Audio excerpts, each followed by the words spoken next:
ಇನ್ನು ಎನ್ಡಿಎ ಸರ್ಕಾರ ರಚನೆಗೆ ಮಿತ್ರ ಪಕ್ಷಗಳಿಂದ ಷರತ್ತುಬದ್ಧ ಸಮ್ಮತಿ ಕೂಡ ಸಿಕ್ಕಿದೆ. ಬಿಜೆಪಿಗೆ ಸ್ಪಷ್ಟ ಬಹುಮತ ಇಲ್ಲದೆ ಬೆನ್ನೆಲುಬಾದ ಮಿತ್ರ ಪಕ್ಷಗಳು.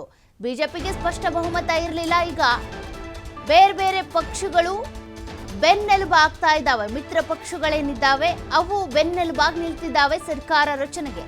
ಜೂನ್ 8ರಂದು ನರೇಂದ್ರ ಮೋದಿ ಪದಗ್ರಹಣ ಮಾಡುವ ಸಾಧ್ಯತೆ ಇದೆ. ನಾಳೆ ರಾಷ್ಟ್ರಪತಿಯವರನ್ನ ಭೇಟಿಯಾಗಿ ಸರ್ಕಾರ ರಚನೆಗೆ ಹಕ್ಕು ಮಂಡನೆ ಕೂಡ ಮಾಡಲಿದ್ದಾರೆ. ಆದರೆ ನರೇಂದ್ರ ಮೋದಿ ಖಾತೆ ಹಂಚಿಕೆಯೇ ಈಗ ಸವಾಲಾಗಿದೆ. ಪ್ರಮುಖ ಖಾತೆಗಳಿಗೆ ಪಟ್ಟು ಹಿಡಿದಿರುವಂತಹ ಮಿತ್ರ ಪಕ್ಷಗಳು ಸವಾಲಾಗ್ತಾ ಇದೆ ಮೋದಿಗೆ. ಟಿಡಿಪಿ ಚಂದ್ರಬಾಬು ನಾಯ್ಡು 4 ಖಾತೆಗಳಿಗೆ ಡಿಮ್ಯಾಂಡ್ ಮಾಡಿದ್ದಾರೆ. ಜೆಡಿಯು, ರೈಲ್ವೆ ಸೇರಿದಂತೆ 3 ಖಾತೆಗಳಿಗೆ ಬೇಡಿಕೆ ಇಟ್ಟಿದೆ. ಶಿವಸೇನೆಯಿಂದ 1 ಸಂಪುಟ ದರ್ಜೆ, 2 ರಾಜ್ಯ ಖಾತೆಗೆ ಪಟ್ಟು ಹಿಡಿಯಲಾಗಿದೆ. ಇನ್ನು ಲೋಕ ಜನಶಕ್ತಿಯಿಂದ 1 ಸಂಪುಟ ದರ್ಜೆ, ಅದೇ ರೀತಿಯಾಗಿ ಜೆಡಿಎಸ್ನ ಕುಮಾರಸ್ವಾಮಿ ಅವರಿಂದ ಕೃಷಿ ಖಾತೆಗೆ ಬೇಡಿಕೆ. ಹೀಗಾಗಿ ಎನ್ಡಿಎ ಸರ್ಕಾರ ರಚನೆಗೆ ಮಿತ್ರ ಪಕ್ಷಗಳು ಸಾಥ್ ಕೊಟ್ಟರು ಕೂಡ, ಬೆಂಬಲ ಕೊಟ್ಟರು, ಬೆನ್ನೆಲುಬಾಗಿ ನಿಂತರು ಆ ಮಿತ್ರ ಪಕ್ಷಗಳ ಬೇಡಿಕೆಗಳನ್ನು ಈಡೇರಿಸೋದ ಈಗ ಪ್ರಧಾನಿ ಆಗ್ತಾ ಇರುವಂತ ಮೋದಿ ಅವರಿಗೆ ಸವಾಲಾಗ್ತಾ ಇದೆ. ಜೂನ್ 8ರಂದು ನರೇಂದ್ರ ಮೋದಿ ಅವರು ಪದಗ್ರಹಣ ಮಾಡುವಂತ ಸಾಧ್ಯತೆ ಕೂಡ ಇದೆ. ನಾಳೆ ರಾಷ್ಟ್ರಪತಿ ಭವನಕ್ಕೆ ತೆರಳಿ ರಾಷ್ಟ್ರಪತಿಯವರನ್ನ ಭೇಟಿಯಾಗಿ ಹಕ್ಕು ಮಂಡನೆ ಮಾಡುವಂತ ಸಾಧ್ಯತೆ ಕೂಡ ಇದೆ.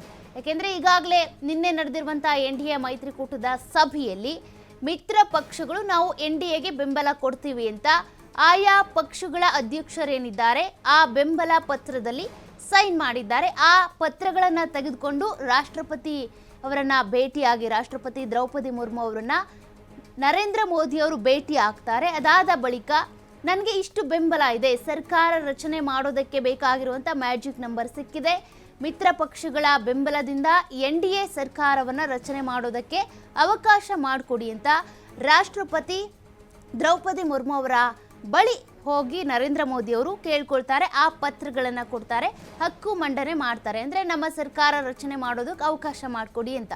ಅದಾದ ಬಳಿಕ ರಾಷ್ಟ್ರಪತಿಯವರ ಒಪ್ಪಿಗೆ ಸಿಗ್ತಾ ಇದ್ದಂತೆ ಜೂನ್ 8ನೇ ತಾರೀಕು ಪದಗ್ರಹಣ ಮಾಡ್ತಾರೆ ಎನ್ನಲಾಗ್ತಾ ಇದೆ. ಅಂದರೆ ಈಗಾಗಲೇ ಟಿಡಿಪಿ, ಜೆಡಿಯು ಸೇರಿದಂತೆ 2 ಪಕ್ಷಗಳಲ್ಲೂ ಕೂಡ ವಿವಿಧ ಬೇಡಿಕೆಗಳಿದ್ದಾವೆ. ಟಿಡಿಪಿಯಲ್ಲಿ ಗ್ರಾಮೀಣಾಭಿವೃದ್ಧಿ ಖಾತೆಗೆ ಬೇಡಿಕೆಯನ್ನ ಚಂದ್ರಬಾಬು ನಾಯ್ಡು ಅವರು ಇಟ್ಟಿದ್ದಾರೆ. ಆರೋಗ್ಯ ಖಾತೆಗೆ ಕೂಡ ಬೇಡಿಕೆ ಇಟ್ಟಿದ್ದಾರೆ. ಅದೇ ರೀತಿಯಾಗಿ ಐಟಿ, ಬಿಟಿ, ರಸ್ತೆ ಸಾರಿಗೆ ಖಾತೆಯನ್ನು ಕೂಡ, ಅಂದರೆ ಪ್ರಬಲ ಖಾತೆಗಳಿಗೆ ಬೇಡಿಕೆ. ಇನ್ನು ಲೋಕಸಭಾ ಸ್ಪೀಕರ್ ಸ್ಥಾನ ಅವರಿಗೆ ಬೇಕು ಅಂತ ಬೇಡಿಕೆ ಇಟ್ಟಿದ್ದಾರೆ. ಕೇಂದ್ರ ಸಚಿವ ಸ್ಥಾನಕ್ಕೆ ಬೇಡಿಕೆ, ತಮ್ಮ ಸಂಸದರೇನಿದ್ದಾರೆ ಅವರಿಗೆ ಕೇಂದ್ರ ಸಚಿವ ಸ್ಥಾನ ಕೊಡಬೇಕು ಅಂತ. ಹಾಗಾಗಿ ಈ ಎಲ್ಲ ಬೇಡಿಕೆಗಳನ್ನು ಎನ್ಡಿಎ ಈಡೇರಿಸಬೇಕಾಗುತ್ತೆ. ಇತ್ತ ಜೆಡಿಯು ಕಡೆಯಿಂದ ನಿತೀಶ್ ಕುಮಾರ್ ಅವರು ಕೂಡ ಬೇಡಿಕೆ ಇಟ್ಟಿದ್ದಾರೆ.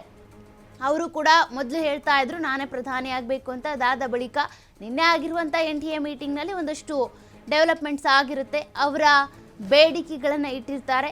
ಅದೇ ರೀತಿಯಾಗಿ ಅವರಿಬ್ಬರೂ ಕೂಡ ಎನ್ಡಿಎಗೆ ಸಾಥ್ ಕೊಡ್ತೀನಿ ಅಂತ, ಅಂದರೆ ಎನ್ಡಿಎದಲ್ಲೇ ಉಳ್ಕೋತೀನಿ ಅಂತ ಹೇಳಿರೋದ್ರಿಂದ ಚುನಾವಣಾ ಪೂರ್ವದಲ್ಲಿ ಟಿಡಿಪಿ, ಶಿವಸೇನೆ, ಅದೇ ರೀತಿಯಾಗಿ ಜೆಡಿಯು, ಬಿಜೆಪಿ ಮೈತ್ರಿ ಮಾಡಿಕೊಂಡು ಚುನಾವಣೆಯನ್ನು ಫೇಸ್ ಮಾಡಿದ್ವು. ಇದಾದ ಬಳಿಕ ಕೂಡ ಸರ್ಕಾರ ರಚನೆಗೂ ಬೆನ್ನೆಲುಬಾಗಿ ನಿಲ್ತಾ ಇದ್ದಾವೆ ಮಿತ್ರ ಪಕ್ಷಗಳು. ಹೀಗಾಗಿ ಬೆನ್ನೆಲುಬಾಗಿ ನಿಲ್ತಾ ಇರೋದ್ರಿಂದ ಸರ್ಕಾರ ರಚನೆ ಏನು ಈಸಿ ಆಗುತ್ತೆ. ಆದರೆ ಖಾತೆ ಹಂಚಿಕೆನೇ ಈಗ ಸವಾಲಾಗ್ತಾ ಇರುವಂಥದ್ದು. ಯಾಕೆಂದರೆ ಟಿಡಿಪಿಯ ಚಂದ್ರಬಾಬು ನಾಯ್ಡು ಅವರು 4 ಖಾತೆಗಳಿಗೆ ಡಿಮ್ಯಾಂಡ್ ಮಾಡಿದ್ದಾರೆ. ಇತ್ತ ಜೆಡಿಯು ಕಡೆಯಿಂದ ನಿತೀಶ್ ಕುಮಾರ್ ಅವರು ಕೂಡ ರೈಲ್ವೆ ಸೇರಿದಂತೆ 3 ಖಾತೆಗಳಿಗೆ ಬೇಡಿಕೆ ಇಟ್ಟಿದ್ದಾರೆ.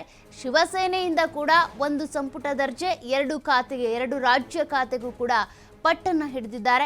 ಇತ್ತ ಲೋಕ ಜನಶಕ್ತಿಯಿಂದ ಕೂಡ ಎಲ್ಜೆಪಿ 1 ಸಂಪುಟ ದರ್ಜೆ, 1 ರಾಜ್ಯ ಖಾತೆಗೆ ಬೇಡಿಕೆಯನ್ನು ಇಟ್ಕೊಂಡಿದ್ದಾರೆ. ಇತ್ತ ಜೆಡಿಎಸ್ನಿಂದ ನಾನೇನು ಕಮ್ಮಿ ಇಲ್ಲ ಅನ್ನೋ ರೀತಿಯಾಗಿ ಕರ್ನಾಟಕದಿಂದ ಆಯ್ಕೆಯಾಗಿರುವಂತಹ ಕುಮಾರಸ್ವಾಮಿ ಅವರು ಕೂಡ ಕೃಷಿ ಖಾತೆಗೆ ನಿನ್ನೆನೆ ಪರೋಕ್ಷವಾಗಿ ಇಂಗಿತ ವ್ಯಕ್ತಪಡಿಸಿದ್ದಾರೆ. ಹಾಗಾಗಿ ಪ್ರಧಾನಿ ನರೇಂದ್ರ ಮೋದಿ ಆಗಿ ಇಲ್ಲಿವರೆಗೂ ಕೂಡ 10 ವರ್ಷಗಳ ಕಾಲ ಅವಧಿಯಲ್ಲಿ ತಮ್ಮ ಅಧಿಕಾರವನ್ನು ಚಲಾಯಿಸಿದಂಥ ಮೋದಿ ಅವರಿಗೆ ಮುಂದಿನ ಸವಾಲು ಬಹಳ ದೊಡ್ಡದಾಗಿದೆ. ಈಗ ಅವರು ಪ್ರಧಾನಿ ಆದರೂ ಕೂಡ 3ನೇ ಬಾರಿಗೆ ಅವರ ಅಧಿಕಾರ ಏನಿದೆ ಮೊದಲಿನಂತೆ ಚಲಾಯಿಸೋದಕ್ಕಾಗಲ್ಲ. ಒಂದು ರೀತಿಯಾಗಿ ಪಂಜರದ ಗಿಳಿಯಂತಾಗುತ್ತೆ. ಏನೇ ನಿರ್ಧಾರ ತೆಗೆದುಕೊಳ್ಬೇಕು ಅಂದರೂ ಮಿತ್ರ ಪಕ್ಷಗಳ ಅಭಿಪ್ರಾಯವನ್ನು ಪಡ್ಕೋಬೇಕಾಗುತ್ತೆ.